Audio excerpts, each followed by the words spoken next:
Hi, and welcome to the Watching Books podcast, the podcast where we discuss books that have only been adapted to both film and stage. I'm Victoria. I'm Laura. How are you? Well, I'm good. How are you doing? I'm good. I'm not very comfortable, so if I'm shifting around a lot, it's only because I pulled a muscle in my back or something. I tripped into bed the other night, and I guess this is what happens after your 30s is you just fall apart. Oh, Ha ha ha. You have no idea, but we won't get into yeah.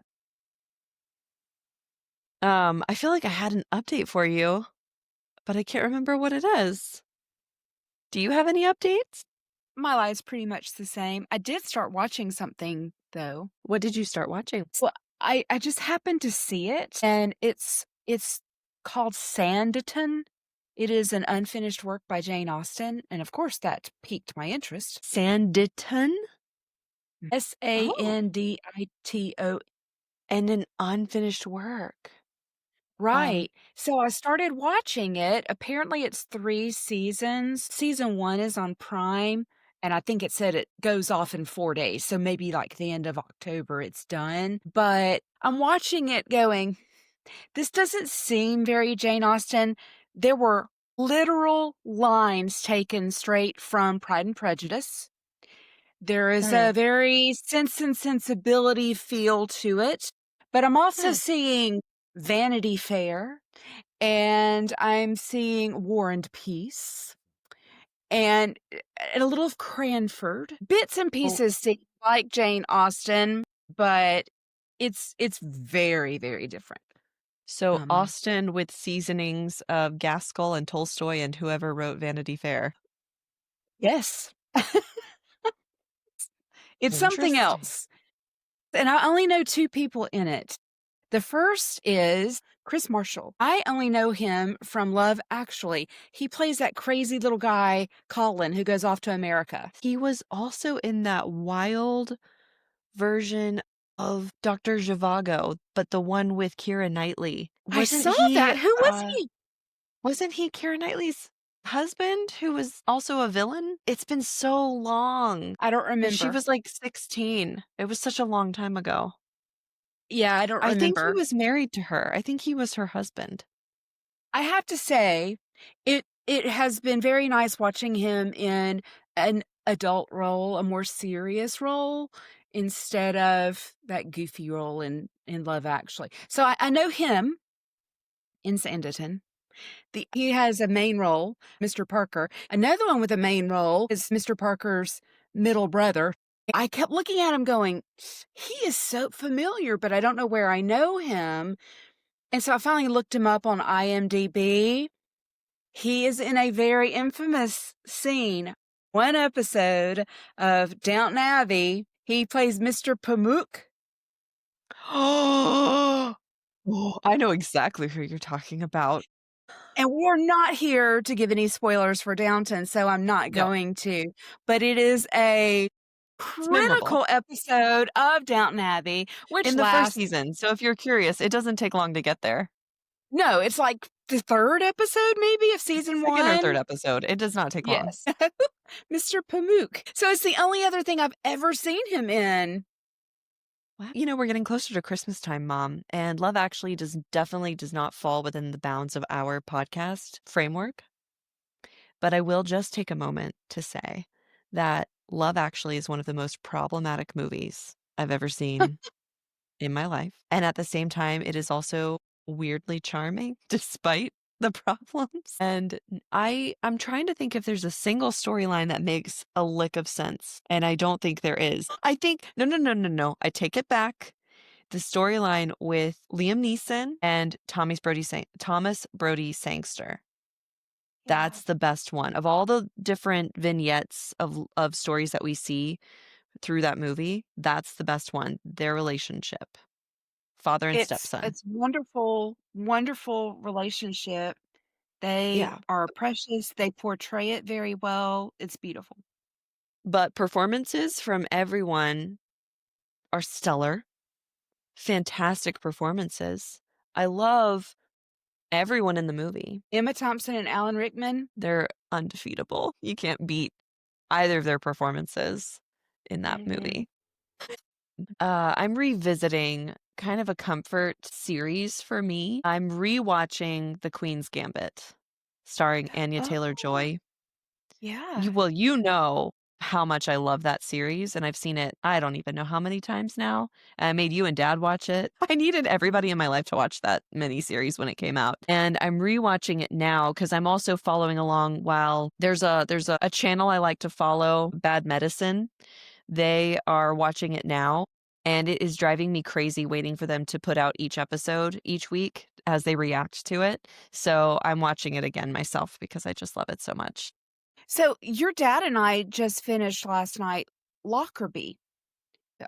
It was very, very good, and it's about the 1988 crash of the Pan Am flight that fell apart, everything happened, the explosion over Lockerbie, Scotland, and Colin Firth is in that, and he does a fabulous job, and Catherine McCormick, who plays Mel Gibson's love interest in Braveheart, she's in it. Yes. It's the only other thing I've ever seen her in. She and Colin are married in this. They were so good. I think it was only 6 episodes long.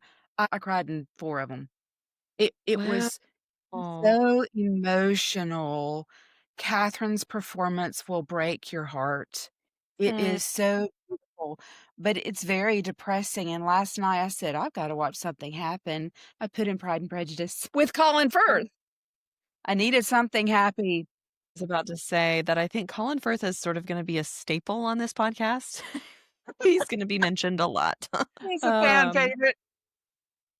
well, are you reading anything? I started my next book club book, and I can't for the life of me tell you the name of it. I'm only 2 chapters in, and it's okay. What about you? I said in one of our previous episodes that I finished the Harry Potter series. I finished reading that to Eli, my oldest. I was like, "Well, this is it. That's the end of an era." And he talked me into it, but now I'm reading Ella Enchanted to him. You are! We are several chapters in. You could read the Inkheart series to him, and Inkheart now has a 4th book, Ink World: The Color of Revenge, and I have never read it, but I got this recently. I'm very excited. Wow. Yeah. I never finished Ink Death, so I've never Oh, finished the series. Yeah. Yeah, I know. it's a I could lot. read it to him, and maybe that's not a bad idea, actually, because then we could discover the ending together. I would have no idea what's gonna happen. And then Um, you could read it's not a bad this, you could idea. borrow this from me. Yeah, that's a beautiful cover. Isn't it gorgeous? Do you wanna know what I'm drinking tonight? Wine. Yeah, but it's a very specific kind of wine. Tell me your wine selection. The wine I'm drinking is called the Squished Witch. I need to post a picture of Cute. it on our Instagram. Yeah, Definitely. follow us on Instagram at watching_books. Thank you. But the Squished Witch, um, it is from the Oz Winery in Wamego, Kansas. And this is like a dessert wine. It's very sweet. It's not usually my favorite. My favorite of theirs is the Drunken Munchkin. It's really good. But every bottle of wine that they have is Oz themed. So with that, would you like to announce what book we're watching, Mom? I think we could be watching The Wizard of Oz. The Ta-da! Wizard of Oz. My sister and I grew up with this a fabulous pop-up book of The Wizard of Oz. It's similar to this one. I feel like ours was better. Yes. So to our listeners, Mom is showing on our YouTube, she's showing a beautiful pop-up book of The Wizard of Oz. So, it is very, very pretty. I read it to your little girl, and it has little emerald Oh, city glasses cute. that you could put on, but it's very cool. So, The Wizard of Oz by L. Frank Baum, and like Victoria said, Little Wamego, Kansas, it's all about Oz. They have Oztoberfest every October, and they have a Yellow Brick Road, and they have the Oz Museum, which is incredible.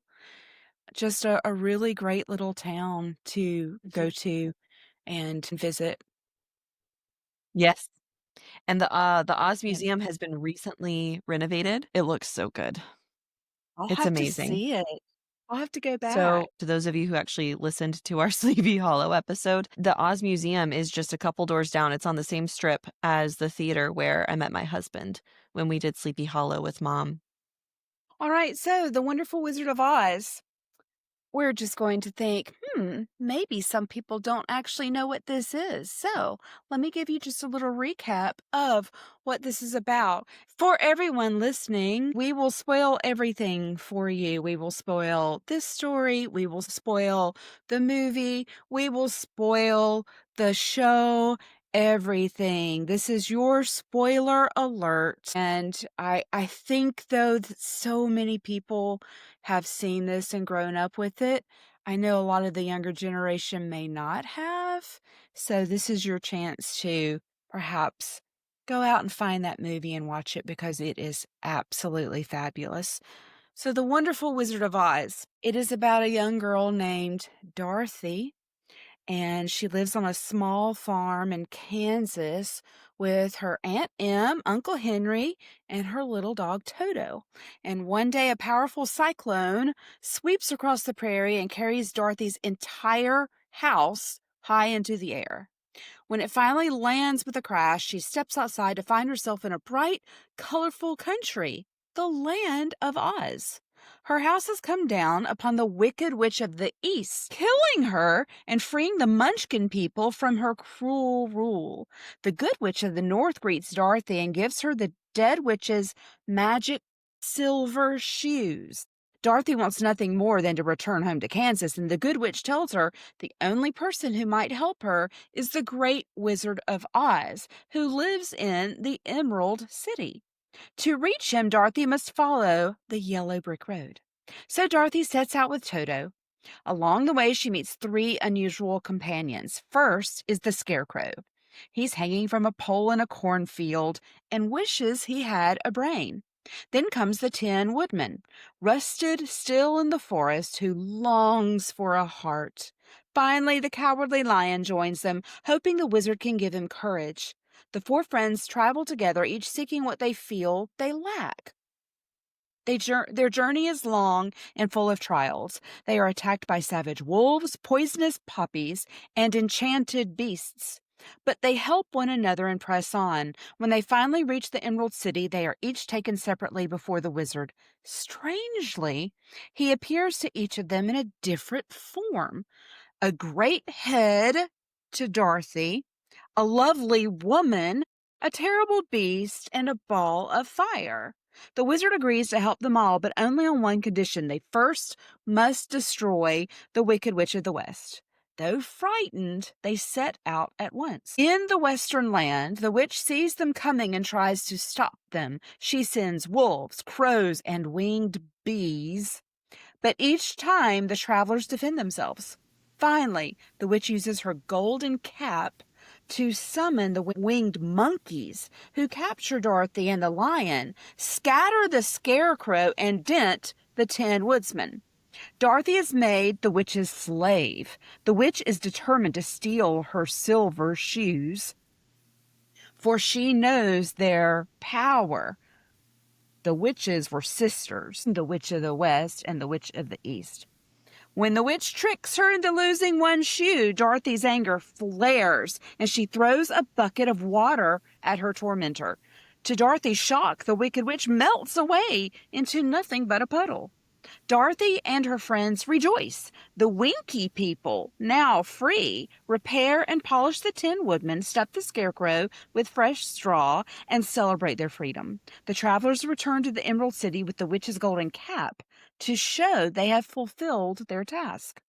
When they present themselves to the wizard, Toto accidentally pulls aside a curtain, revealing that the mighty wizard is no wizard at all. He's an ordinary man from Omaha, Nebraska, who arrived in Oz long ago when his hot air balloon drifted off course.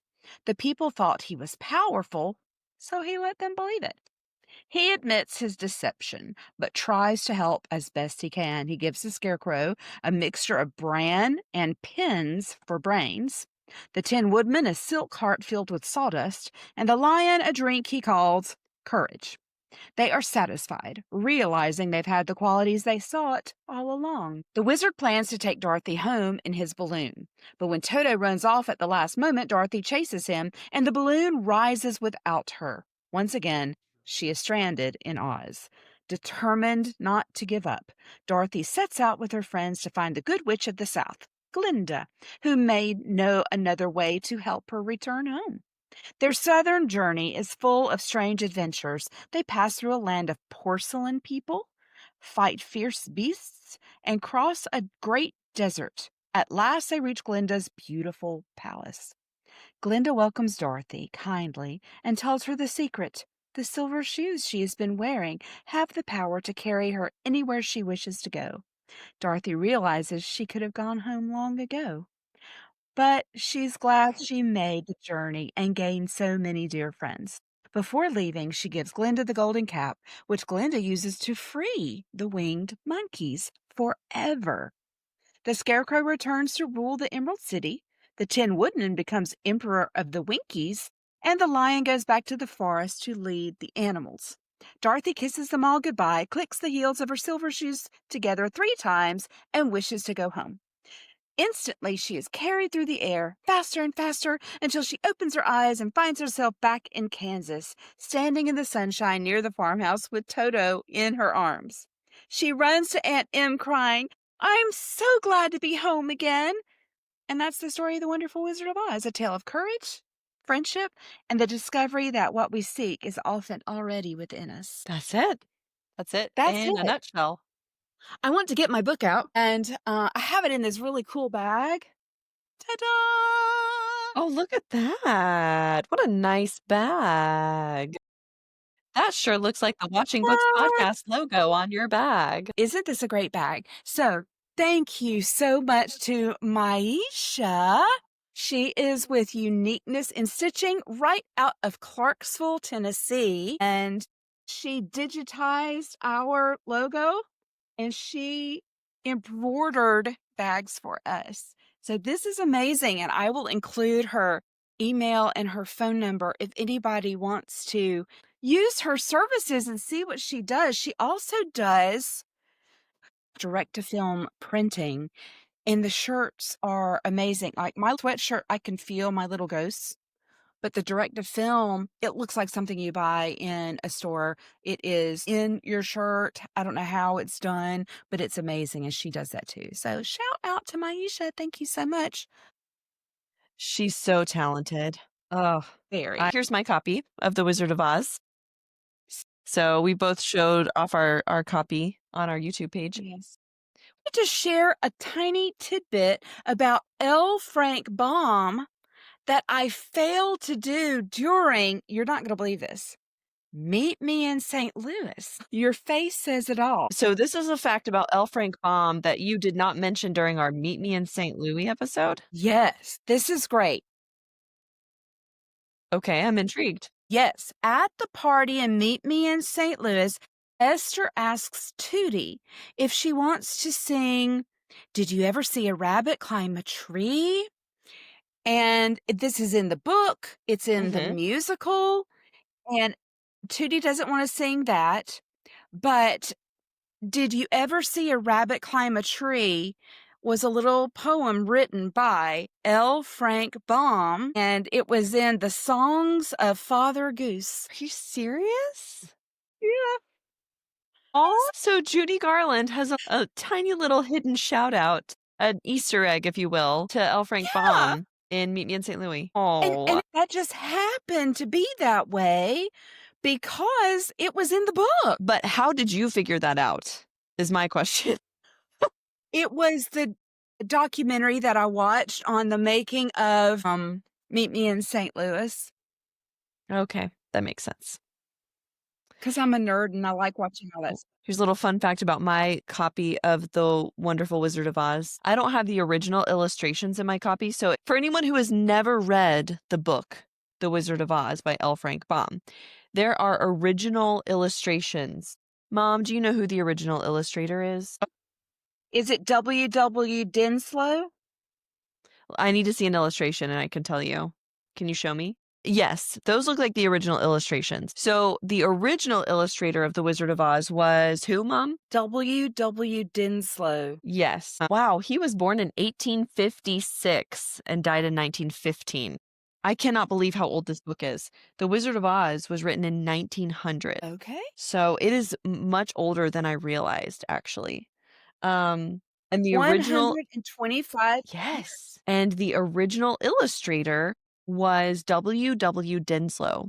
So, Mom, your copy of The Wizard of Oz has the original illustrations in it. If anyone has ever read the books, they will probably recognize his illustrations.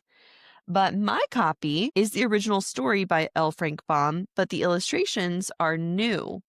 And this illustrator was Greg Hildebrandt. And this book was a gift to me from Glenn and Joy Evans from Virginia, where you and I did shows for them. They were our directors Mhm. in several shows, and they honestly made me fall in love with theater. And they made theaters not just enjoyable, they made it beloved to me. They made it family, if that makes any sense, and they taught me so much about theater. So you got me into it, and you taught me a lot about theater, obviously, because of your background, but they taught me more. They just expanded on that, and I adore them. And when we moved away, when Dad joined the Army and we were leaving Virginia, they gifted me with this copy of The Wizard of Oz, which was Joy Evans' personal copy. And so it means a lot to me, and I'm really grateful to have it. This edition, I think, is from 1985. Yes, which funny enough is the year my husband was born. I absolutely love this copy, but I want to give a shout out to them because I love and adore you, Glenn and Joy. Oh, me too. Absolutely. They're wonderful. Can I tell you the first thing that I noticed about the book that weirds me out, and I don't know why this stands out to me so much or why it bugs me. L. Frank Baum refers to the storm that lifts Dorothy's house and lands it on the Wicked Witch of the East. He refers to that as a cyclone. Every time we talk about the storm, it's a cyclone. And I thought that was weird because I just always call it a tornado.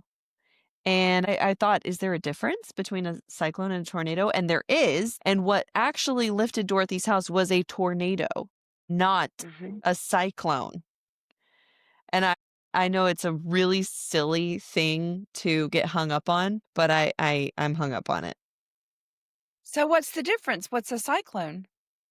Cyclones are formed over water, and tornadoes are formed over land, and they're smaller than cyclones. Wow, interesting. Being in Kansas, it would definitely be a tornado. Cyclones can last for days or weeks, What? but tornadoes normally last for minutes. And of course, I'm more used to the movie.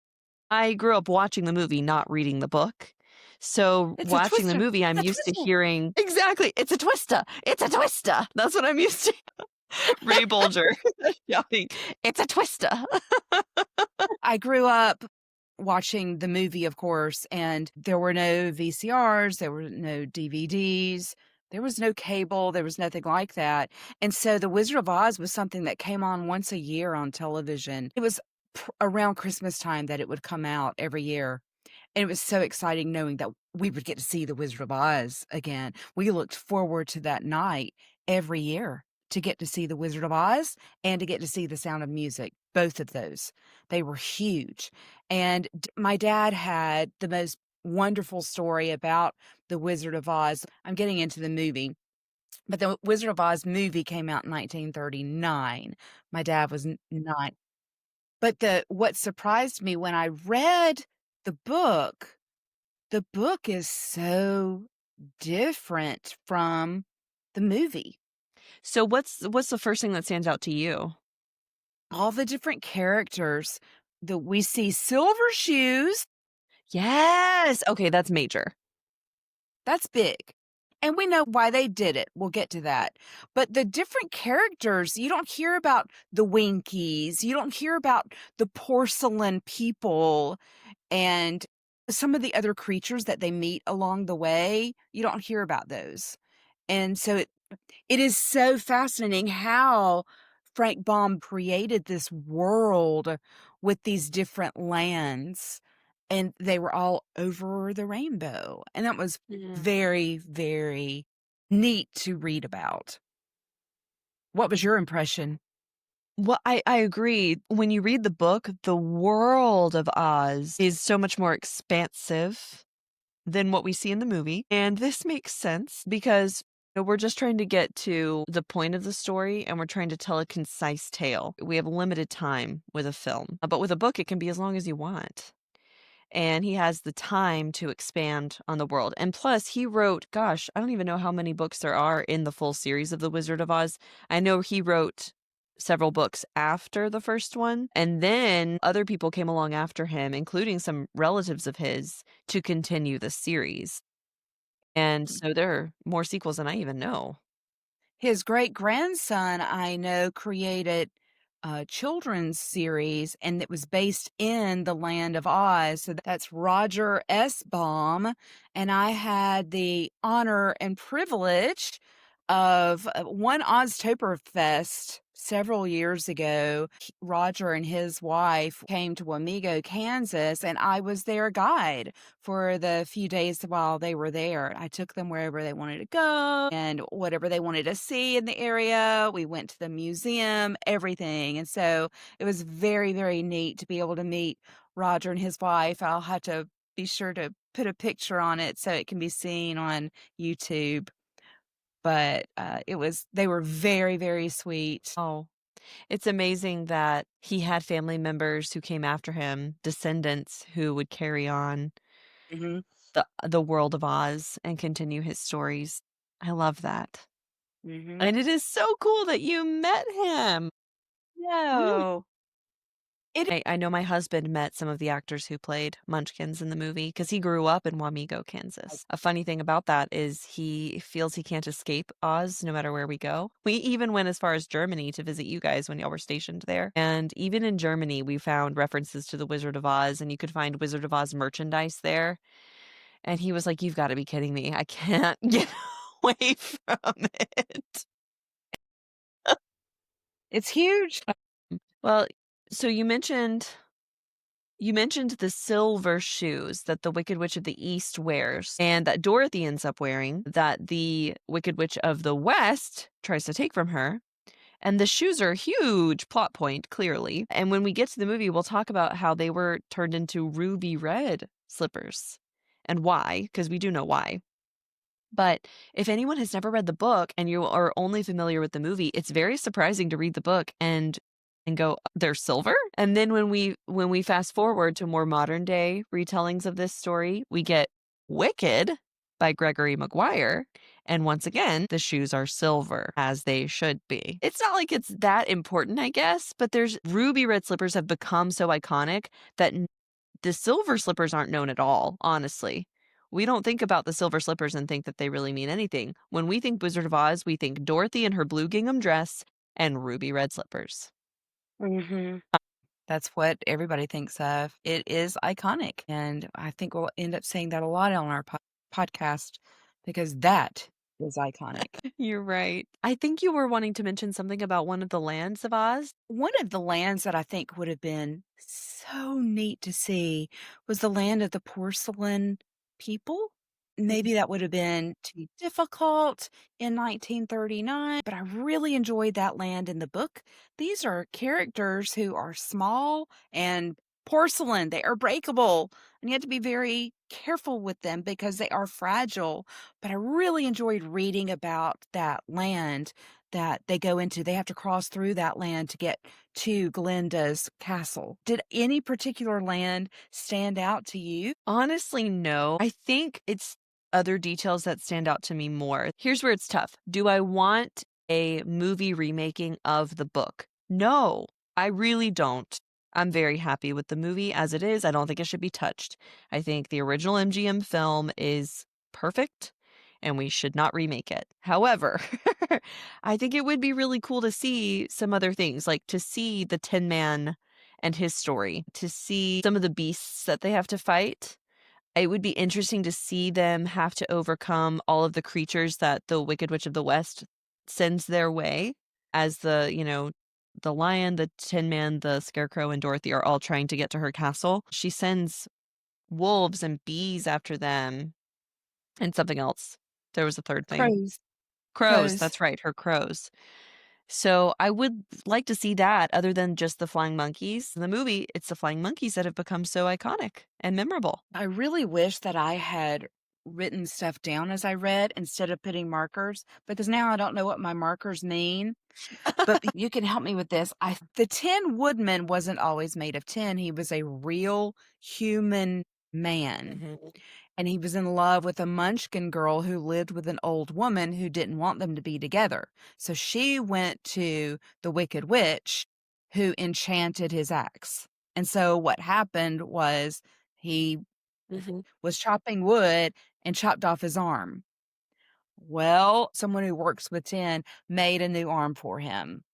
He's out chopping wood again. He chops off his other arm. Once again, the man made him another arm. He chops off his legs. And then he ends up chopping his body, his everything. And so bless that little tin workman. He made this man's body all of tin. And that's how he became the Tin Woodman. But it was from this curse. Mhm. This is a children's book. I would never want my little bitty grandchildren to hear this story about this man cutting his limbs off and, and then becoming tin. Mhm. So she enchants the axe to make it slip so that he's not of his own volition chopping his limbs off. The axe is doing it against him. And it's so sad Right. because as he gets each new limb from the tinsmith, he still loves the Munchkin girl and he wants to marry her. So he keeps working to earn enough money to marry her until finally the Wicked Witch of the East causes the axe to cut him in half. And so, all he has left is his torso. So he cuts his torso in half, and the tinsmith makes him a torso, but he has no heart. And that's when he finally loses his love for the Munchkin girl because he has no heart. It's so sad. And then he rusts, and Dorothy and the Scarecrow find him. But here's the thing, and here's what I noticed rereading it. The Tin Man has the most heart of any other character in the story. He Hmm. talks about his feelings so much. He talks about being happy. He talks about feeling sad. Anytime feelings are mentioned, it's usually the Tin Man bringing it up. And I think that's the point is at the very end, they all realize, oh, we had what we needed all along. The cowardly lion wasn't really cowardly. He did the things he was most scared of because he actually had courage. He was afraid, but he did it anyway. It's the same with the Scarecrow. If they needed to come up with an idea, it always tended to be the Scarecrow who came up with the good idea. Yeah, I don't think the first time I read this, I didn't catch on to that. And certainly in all my years of watching the movie, nope, never hit me. Just never even crossed my mind that they all had these qualities all along. But rereading the book, thankfully, I don't know, maybe it's because I'm an adult, maybe it's because I'm a therapist, maybe it's because I'm a mom. I have no idea. But rereading it was like, oh my goodness, they do have these qualities. They had them the whole time. It's so satisfying. I like it. Mhm. The puppy scene was very similar. The lion and Dorothy both fall asleep because of the puppies, but how they're rescued is very different. It was the Mouse Queen. Yeah. Yes. The Tin Woodman had a whistle and blew the whistle, and all these mice came and they had met the mice along the way, and the mice came. There were so many. They picked up the lion and they picked up Dorothy, carrying them on all their little backs and got them out of those poppies. And that's how they were rescued from the poppies in the book. Yeah. Yes. Yes. Yes. I have a big thing I want to talk about. One of the things that I think is so different from the movie in such a pervasive way that it has to be noted because the film we've already mentioned, the film is iconic in more ways than one. Dorothy's dress is iconic. The look of the film is iconic. The ruby red slippers, iconic.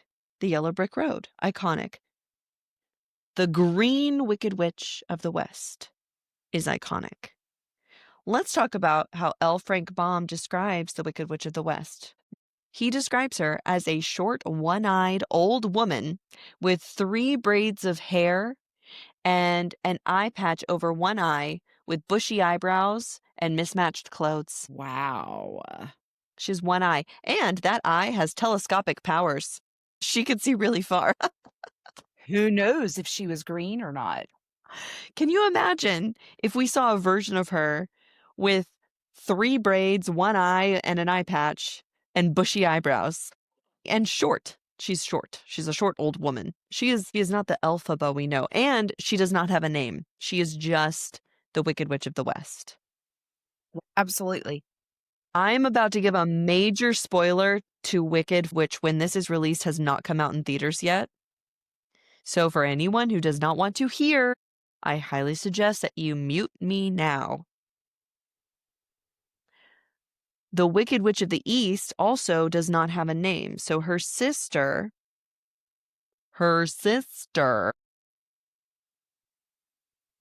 has no name. She is not in this story Nessa Rose. Okay, the spoiler is over. We are back to just regular spoilers now. Hey, can I talk about the golden cap real quick? How do you picture the cap, Mom? A pointy, witchy golden hat? Okay, I always pictured like a newsy style hat or like a golf cap. I did not think of it as like a witch's hat. So I never knew how to picture the golden cap. It always looked weird and mismatched in my head. Um, but I have a funny reference. You read the Sisters Grimm stories by Michael Buckley, right? The whole series. There is a reference to the Wicked Witch of the West in the Sisters Grimm. So if any of our listeners have never read the Sisters Grimm series, it's so worth reading. It should have been made into a mini series a long time ago. It's so good. I'm still waiting for it. I hope it'll happen. But basically, it's about 2 sisters who are descendants of the Brothers Grimm, and they get moved to a place called Fairyport Landing. And turns out everyone there is a real fairy tale character, and we get characters from all the classic fairy tales, including The Wizard of Oz. There's a point where Sabrina Grimm, one of the sisters, the older sister, she is given the golden cap of the Wicked Witch of the West, and she gets to use it. Whoever is wearing the hat can control the flying monkeys. And there's this great scene where she's talking to the magic mirror. It's this little man who lives in a magic mirror. She's talking to him, and he explains to her, he's like, okay, here's what you have to do to use the cap. And she looks at the paper that he gives her, and she's like, you've got to be kidding me. He's like, you got to do it, or it's not going to happen. You don't get to use the monkeys. So she does exactly the instructions that are in L. Frank Baum's The Wizard of Oz, which are to stand upon her left foot and say slowly, Epi, Peppy, Kaki. Next, to stand upon her right foot and say, Hillo, hollow, hello. And after this, to stand upon both feet and cry in a loud voice, Zizzy, Zuzzy, Zick.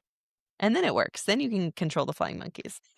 And it's a great little reference in the Sisters Grimm that I find very funny. Well, talking about the wizard, we only see him as one thing in the movie, and that's the giant head. We see him as 4 different things in the book, and he appears as the giant head to Dorothy when she goes. The next day, this is over a course of 4 days. The next day, the next day, the scarecrow is called in, and he appears as a lovely lady. And so she's not scary at all for the scarecrow. The next day, the woodman goes in, and he was like, okay, well, if it's a great big head or a lovely lady, I can handle that. It won't be too bad. Well, Well, right? he got the most terrible beast, which was as large as an elephant. Very, very scary. Head of a rhinoceros, all of this stuff. And then finally, the cowardly lion goes, and he gets a ball of fire, a giant Mhm. ball of fire. So it is interesting to see how different that is from what we grew up watching in the movie. The big head in the movie does have all the fire around it, Mhm. Yeah. bursting forth, but kind of a combination of the 2. You're right. And in any film version we see of this, the wizard Mhm. is just a big giant head.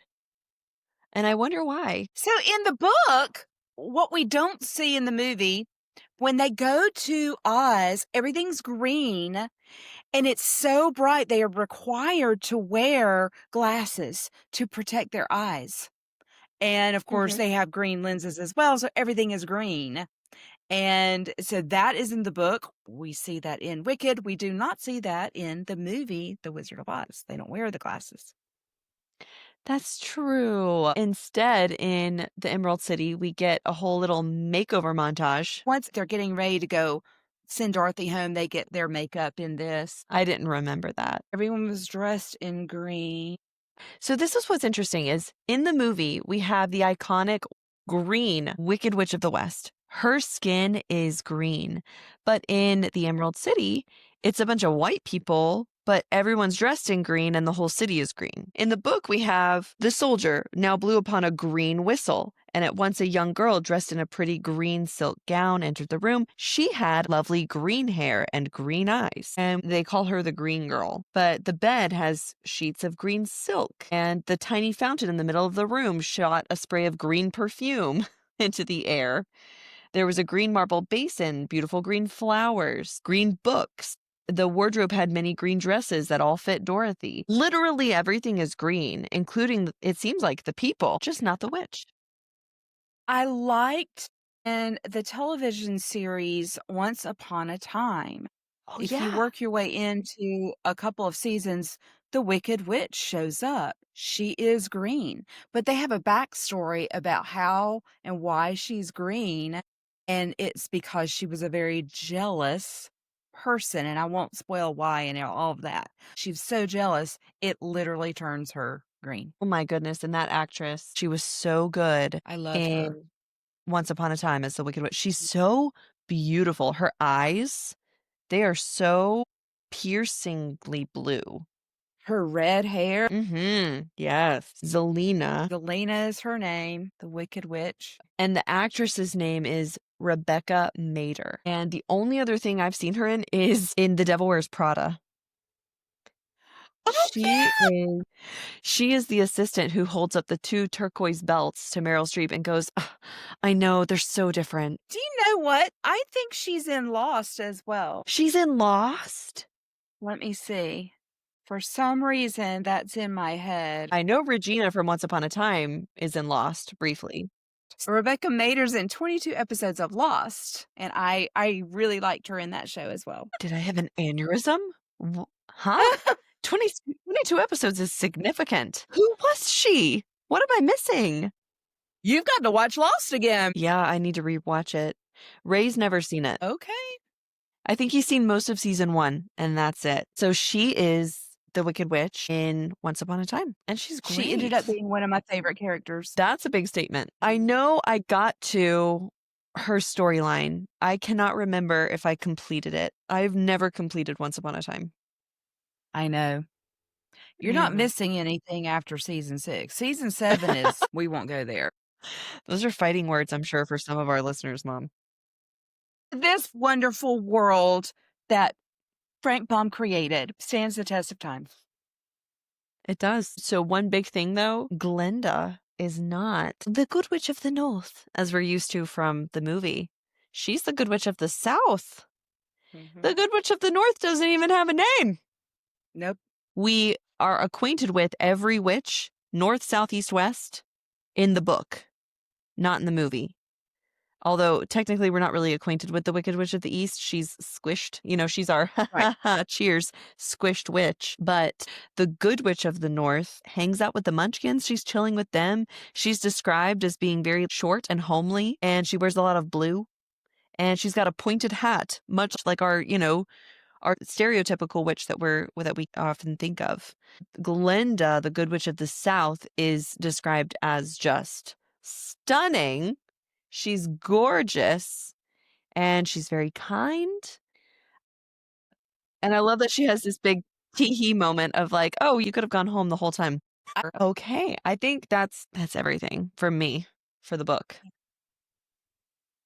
So, if we're gonna start talking about the movie, I have a wonderful story I always think about when I think about the movie. My dad was born in 1930. So when the movie came out, it was 1939, he was 9 years old, and he remembers seeing it in the theater for the first time.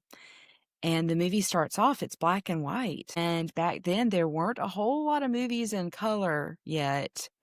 And so they're watching the movie, it's black and white. Dorothy, who is played by Judy Garland, sings "Somewhere Over the Rainbow," it's beautiful, and then the tornado comes, lifts the house, it crashes, and Dorothy and Toto go to the door, and when they open the door and they look out, everything is in color.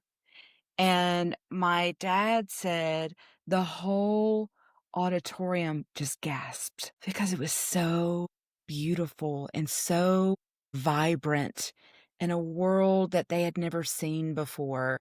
So I Mhm. love thinking about that image of dad going into that theater, and it starts black and white, just like all the other movies back then. And then it turns into that technicolor beautiful world of Oz, which is over the rainbow. A neat story from my dad. It reminds you of why that shared experience is so nice when you go to see movies in the theater. It's something that is just really lacking nowadays, especially post-COVID, unfortunately, and now with the rise of streaming services. It's so rare to have a really nice shared experience with a bunch of strangers in a theater to where you're all just enjoying the same movie. And I know I grew up with several experiences like that, but my kids haven't and probably won't unless something changes, I don't know. I know that the most recent experience I had like that was going to see the Taylor Swift filmed concert and then her album release. The theater was packed and it was a shared experience where we were all just having a great time. But honestly, going to see regular movies nowadays, it's just such a different experience than it was when I was growing up. So I love that story about Granddaddy experiencing that Technicolor surprise that no one Yeah. saw coming. Well, they didn't have televisions back then, and so they would go to the movie theater, and it was Mhm. a nickel, and you got 2 shows, 2 movies, and this is coming out of the depression, so, yes, it was just a great time, Now going to the for the movies costs like $60 for 2 uh people. I haven't been to a movie with a packed audience in years, years. I remember you telling me your Schindler's List experience. Nothing compares to that one. Nothing, and we'll never get to talk about it, so Schindler's List, I went to see that in the theater, it was packed. Absolutely, completely packed full of people, and it is such an incredibly moving, touching, heartfelt film, and at the end, no one got up, no Mm, one spoke. Every one of us sat through every bit of the credits, every credit. We're all sniffing, you hear sniffles, and no one spoke. And mm, when it was completely over, everyone got up in silence, mm. and we walked out of that theater. I've never experienced another movie like that. It was Sounds like there just was a reverence around the film. it was it's so shocking that that happened in the first place, and then to see that brought to life like that, and it's filmed in black and white, Mhm, which is it's very different in this day and age. mhm. It was excellent. Yeah, Yeah. it's shocking that that happened in real life, and the film actually watered a lot of it down Mhm. because Spielberg said audiences wouldn't believe it if he told it the way it happened. You couldn't show a lot of that what they did either. You I could not watch things that I've heard happened during that time. I Mm. couldn't watch it. Yeah, it's a powerful movie. Well, I will just say that I had some really fun shared experiences in movie theaters. I went to a really small private school for college, and when I first started going, the first Hunger Games movie came out. And it lined up perfectly with my time in school because I got to go every year to the Hunger Games for free because my school would rent out a movie theater and would have tickets available to everyone, but the way they did it was they would have a certain number of tickets available. They would have different quote unquote districts. So they had 12 districts on our campus, and we could be in the middle of class. It did not matter. As soon as the tweet went out with the clues of where the next district, we were running out in the middle of class to go find the district because the first 12 people there got goodie bags along with the tickets. Wow, that's fun. And they did this for every movie, all 4 of them. So the week the Hunger Games would come out every year, we would be in class checking our phones like, "Sorry, professor, whatever you have to say is not as important as this." Who cares if there's a test going on? Doesn't matter. It did not matter. And I know it drove our professors insane, but it was Hunger Games tickets, okay? And then when the Hunger Games premieres came, we would show up at the theater. We had free tickets and we would pack those theaters and getting to be there. You weren't just in there with a whole bunch of people who loved the Hunger Games. I was surrounded by friends. And that just enhances the experience. I love that my school leaned into that, and it was great that they provided that for us because those are memories that I'll have forever, and it was great. And Mom, did you know that we can probably cover the Hunger Games on our podcast? It is currently being turned into a West End musical. That's exciting. There's another I book know. that is currently being turned into a West End show as well, and we'll get into that later tonight. Oh, okay, so the movie. I think, honestly, for anyone listening, it has to be the movie that they're most familiar with. One of the questions I had for you, Mom, did you grow up reading the book or were you just familiar with the movie as a kid? I do not remember reading the book growing up, ever. I don't remember. If dad ever did read it to us, I don't remember it. So I didn't read it until I was an adult. Because I know I didn't grow up reading it. I grew up with the movie. I didn't read it until Glenn and Joy gifted me my beautiful copy of it. I had read The Sisters Grimm before I actually read The Wizard of Oz. And so when Sabrina is putting on this golden cap and, saying the spell and everything, I was lost in the sauce. I had no idea what was going on with this spell. So to then read the book and see that that actually happens in the story, it cracked me up that that actually came from the original book. So, one thing when we talked about this privately between just you and me, you talked about how different lands in the world of Oz have different color themes, it seems like. It's not just the Emerald City. Isn't that right? Right. The Winkies were blue, and we see that they are the guards who work for the evil queen. They're kind of like her slaves. And so when she does die, this is in the book, when she dies, they are freed. But in the movie, I think they are the Winkies who are her guards, her soldiers, but they are not in blue. They're dressed in that red and black uniform. And they have the green skin. Yes, they do, like the Wicked Witch. And so since we're talking about the movie, we can talk about the slippers and Yes. why they're ruby.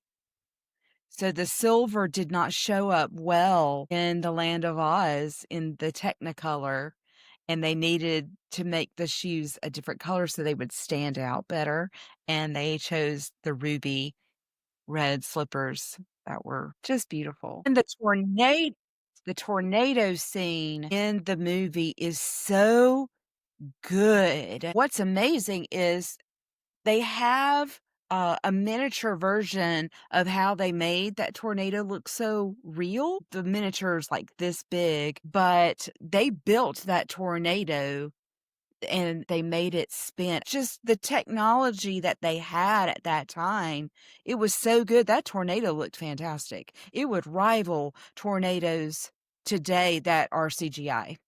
That tornado is excellent in The Wizard of Oz. Yes, I rewatched the movie recently and I still look at that tornado and think, that's incredible. It looks so good. It's scary. It's a scary tornado. And I think if I remember right, they made it using a stocking. Yes. That is wild. And the flying monkeys were miniatures, and they were only about this big, and there were Okay, only how some big for our listeners? Oh, only maybe 4 inches tall?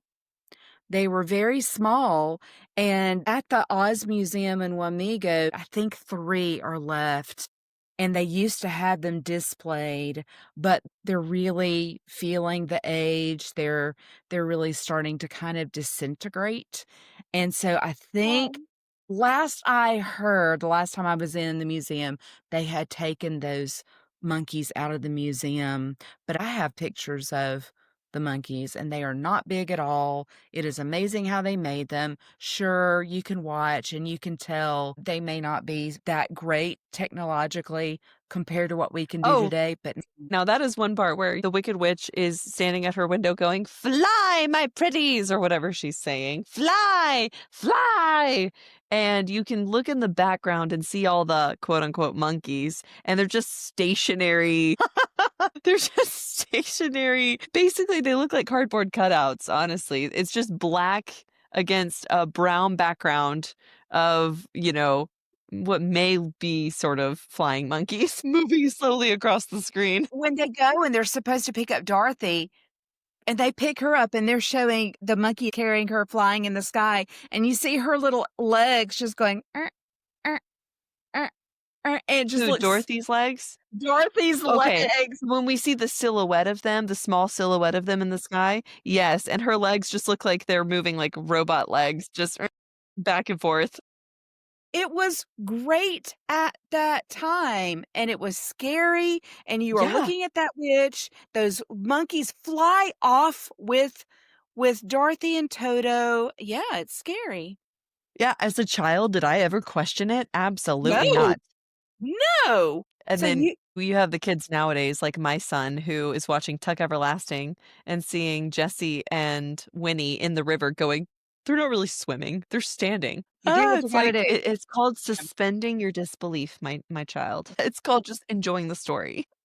So you wanted to talk about the poppies that Yeah. Okay. So in the movie, if I remember right, so Toto, the lion, and Dorothy, just like in the book, they all pass out from the poppies. In the movie, it's the Wicked Witch who puts a spell. Oh, it's poppies, poppies. She's trying to stop Dorothy from getting from doing what exactly? I know she wants the slippers, but why? Why is she keeping making them her fall asleep in a poppy field? keeping them from getting to the Wizard of Oz, to the Emerald City. Okay, there you go. I guess that's what it is. So Dorothy and the Lion and Toto all fall asleep. And I know the Tin Man and the Scarecrow are freaking out. And if I remember right, the Tin Man is sort of useless. He's But rusting because he's crying. Everyone is rendered useless except for the Scarecrow. And this becomes important, much like our lovely Green Queen, the Wicked Witch of the West, played by the incredible Margaret Hamilton, by the way. We have Green, Wicked Witch of the West, and Scarecrow, who is the only one who keeps his wits about him. Well, if we can call them wits, who remains conscious basically during the poppy scene. Gregory Maguire, in writing Wicked, which we will cover later, not in this episode, but Gregory Maguire, when he wrote Wicked, he didn't just draw from L. Frank Baum's World of Oz. He picked some things from that world, but he also chose some things directly from the movie that we know and love. So where he might have still stuck with the silver slippers, he also decided to go with the green Wicked Witch of the West that we're used to because of the movie.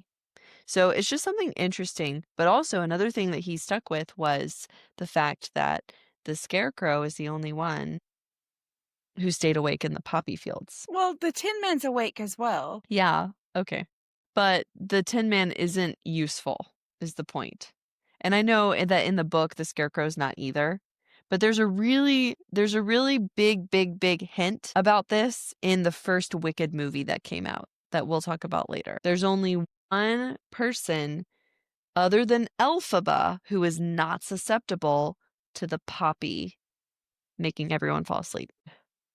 So, in the poppy field, the Scarecrow and Tin Man keep going, "Help! Help! Help! Help!" And that's when we see Glinda, the good witch, she makes it snow, and the snow is what wakes up the lion and Dorothy and Toto, and the lion's classic line, "Mighty peculiar weather we're having." I love him. He does a great job. I love how the movie brings us some different characters into the beginning. In the book, we only have Aunt Em and Uncle Henry and Dorothy and Toto. That's it. But in the movie, they have some field hands who work for them on the farm, and they are the same actors who play the Scarecrow, the Tin Woodman, and the Cowardly Lion. And Yeah. then we also have Mrs. Gulch, who Yes. comes in riding her bicycle. Da-dun-da-dun-da-dun-da-dun-da-dun-da-dun-da. She portrays the Wicked Witch in Oz. Then we also have Professor Marvel. Professor Marvel, who isn't really a professor at all, and he's not really a marvel. He's a cheat, and kind of like the wizard. And so Well, we like him.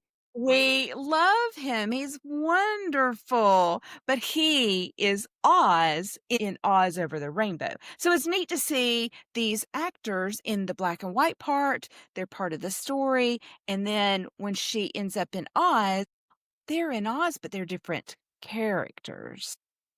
And Mhm. so that's a really, really nice concept that the director came up with, the writers and the director came up with. Frank Morgan, who plays Professor Marvel and the Wizard of Oz, we have to also mention that he played how many different characters in this movie?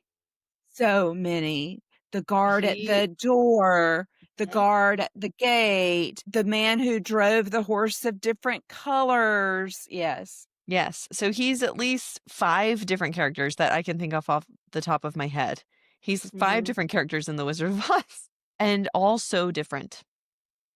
Mhm. So he's wonderful. I like the addition of these other characters in the beginning in her sepia world before she goes to Oz. I like that we get a little bit more backstory on Dorothy. And Professor Marvel, his whole goal is, "Oh, this is a young girl. She's just a kid running away from home. I need to find a way to convince her to go back home." So he uses his manipulative powers to convince her, "Hey, maybe you should go back home to your Aunt Em. Your aunt is really gonna miss you being away from Yeah. home." Billy Burke, the lovely actress who played Glinda, Mhm. do you know her full name? No. Okay, some of the exhibits from the Oz Museum when it was under renovation, they came over to the Columbian Theater to be on display for free to anyone who wanted to come into the Columbian and see it in the gallery. And while they were down there, I was doing a show and I was looking around and I stumbled upon this little fact and I will never be able to forget it. And it's Billy Burke's full name. This is the actress who played Glinda the Good Witch in the movie. Her full name was Mary William Ethelbert Appleton Burke. Wow. Where'd you get Billy? And I think that's great. I love her name. It's like Albus Percival Wulfric Brian Dumbledore. Except hers was real. We have her coming in a bubble. Okay, that doesn't happen in the book, right? Glinda doesn't appear in Mm-mm. a bubble. I Mm-mm. don't know where they got the idea for a bubble, but they really enjoyed showing that graphic off. It was good. Yeah. I remember always looking forward to that part of the movie as a kid. I remember just being so excited to see Glinda come in her big pink bubble. And Mhm. then there she is in her beautiful, fluffy pink ball gown with her giant sparkly crown and her little wand. Well, it's a very long wand with a tiny little star. She just has such a classic look. I love her. Well, I love the Munchkins. That's the only land that we see besides the Emerald City It's itself. In the true. movie, it's just Munchkin Land, and it's so beautiful. So beautiful. One thing that I liked about Disney's Hollywood Studios was when they used to have the Great Movie Ride, which they don't anymore. And Yeah, I was gonna talk about it too. you got to ride through Munchkin Land, and it was just so neat to be able to feel like you were in it, which you can't do that anymore, kids.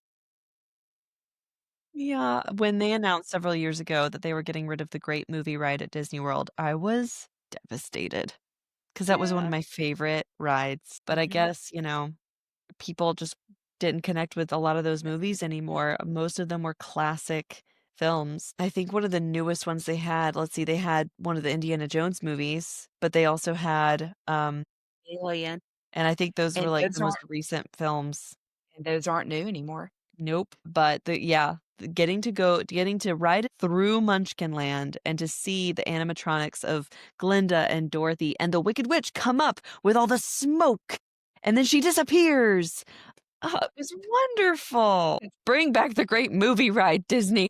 Munchkinland is just phenomenal. It's got the Yellow Brick Road, wonderful songs, the Lollipop Guild. That's what I couldn't wait for all the time. I loved the Lollipop Guild, 3 munchkins who come out and they sing, "We represent the Lollipop Guild," and they give her this giant sucker lollipop. It's this big, and I loved them. They were one of my favorite little scenes. Remind me, do trees throw apples at them in the book? I can't remember if that happens. So it's very interesting. The movie is different in that throughout their travels to get to the Emerald City, we see the Wicked Witch trying to keep them from getting there. She causes trees to throw apples at them. We see her come and she sets the scarecrow on fire, the poppy field. She is trying to hinder them from moving forward. We never see her in the book. No, she even She's does never there. the big scene flying on her broom in the sky with the black smoke saying "Surrender, Dorothy" written across the sky. In the Yeah, book. you're right. We have not mentioned that Dorothy because I think we take it for granted that everyone is gonna know this. So, Dorothy, we have Judy Garland playing her in her big breakout role. She had done smaller things, leading up to this, she had done some vaudeville, but this is the movie that made her famous, and she's she's perfect. There's nothing else to be said about it. Her Somewhere Over the Rainbow is still what everyone knows. And we have Ray Bolger as the Scarecrow, and we have Jack Haley as the Tin Man, and Bert Lahr as the Cowardly Lion. And I already mentioned Billy Burke as Glinda and Margaret Hamilton as the Wicked Witch of the West, and Frank Morgan as the Wonderful Wizard of Oz. That's the main cast. And this is another reason why this movie should never be remade, because can you imagine trying to recast any of those characters? It works for something like Wicked, but to try to redo The Wizard of Oz, it's not happening. They have cemented those characters in our memories. Yeah, The Wizard of Oz is beloved. We covered Meet Me in St. Louis, which has that classic performance by Judy Garland. And I just think it's very hard to replicate this entire movie's cast. Margaret Hamilton, she was the Wicked Witch of the West. I mean, she was just Mhm. wonderful and just a fantastic cast. I totally agree. And it's just beautiful. I mean, I don't know what it is. I don't know if it was just the fact that they brought this legendary mythical world to life in such a beautiful way with all the colors and using Technicolor to their advantage. I don't know if it's the story itself. I don't know what it is about this story that has lasted through the decades and the generations to still be so well known, so iconic, so quotable. But you can go places and see imagery from the movie and recognize it as The Wizard of Oz, and you know exactly where it came from, and you don't even have to be that familiar with it to know, oh yeah, that's The Wizard of Oz. Victor Fleming was the director of this movie, and boy, what a feat to have as part of your legacy, is that you can say you were the director of The Wizard of Oz.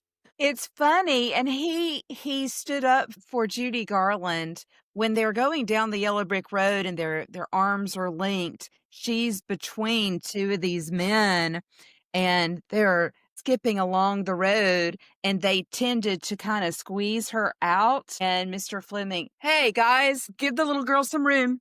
Give her some room. She needs to be seen too on the yellow brick road." So, he stood up for her. It's also cool to see that it still shows up in pop culture. The Wizard of Oz is still showing up in modern references, like in the show Phineas and Ferb. If anyone knows it, it's an animated TV show that was on Disney Channel, for several years and now has had, like, a recent comeback, and it's amazing. But Candace, the older sister, she rides a bicycle, and there comes a point later in the seasons when anytime she's on her bicycle, she gets her own little theme, and it's always when she's out to bust her brothers. But you hear this little da-dun, da-dun, da-dun, da-dun, da-dun, da-dun, da-dun, da anytime she's riding her bicycle. That is the musical theme that's played for the Wicked Witch of the West in the movie. And it's Mhm. so easily identifiable, and the first time I noticed it watching Phineas and Ferb, I laughed for so long because I thought it was a hilarious reference. And then there's also The Emperor's New Groove. It's an animated Disney movie if you've never seen it. They're looking at the different potions and they go, "Lions, tigers, bears," and then you hear Yzma say, "Oh my," and that's a direct quote from the movie The Wizard of Oz. "Lions and Right? tigers and bears, oh my." It's everywhere. It is very quotable. There's no place like home, There's and no place like home. that's what Dorothy says once she gets home. "Oh, Auntie Em, there's no place like home." When she realizes I didn't need to run away, that there is nowhere that's as good as being home. Yeah. And of course, we know as adults, home is where your heart is. Home is where you make it. And we're military, we move so much. Home is where we are together. Yeah. Wherever we go, we are home. And that's what I like is they really focus on that. That is the theme of the movie. Absolutely. I don't think it's so much focused on that each of the characters had the qualities that they were so desiring the whole time. It's more focused on home is where your heart is. There is no place like home, and home is where your family is. And I think that's probably why the movie ends where it does. We see the wizard, we see the big reveal. He gives away his silly little prizes that have nothing to do with actual brains or courage or heart. He goes off in his flying balloon, but then Glinda again shows up. There is no Witch of the South in the movie. She shows up and says, "Oh dear, oh my dear, you had it with you all the time." And she tells her, "Click your heels together 3 times and say, 'There's no place like home.'" And she does, and she wakes up because the whole thing was a dream, Right.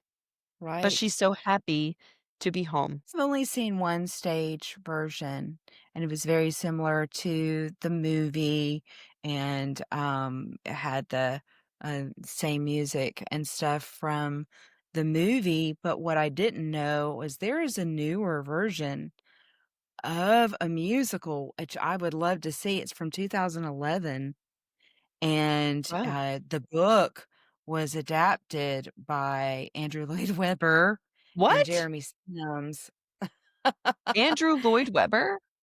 Mhm, and the musical uses the Harold Arlen and E.Y. Harburg songs from the film, but also includes some new songs and additional music by Lloyd Webber with additional lyrics by Tim Rice. What? Okay, Mom, you have to explain who these people are for our listeners who may not be familiar with these names. These are huge names in the theater world. Andrew Lloyd Webber and Tim Rice are just the creative geniuses of, let's just say, Phantom of the Opera. If you've ever heard that, they collaborate together for many, Yeah. many, many things. They're theater I need to royalty. find this.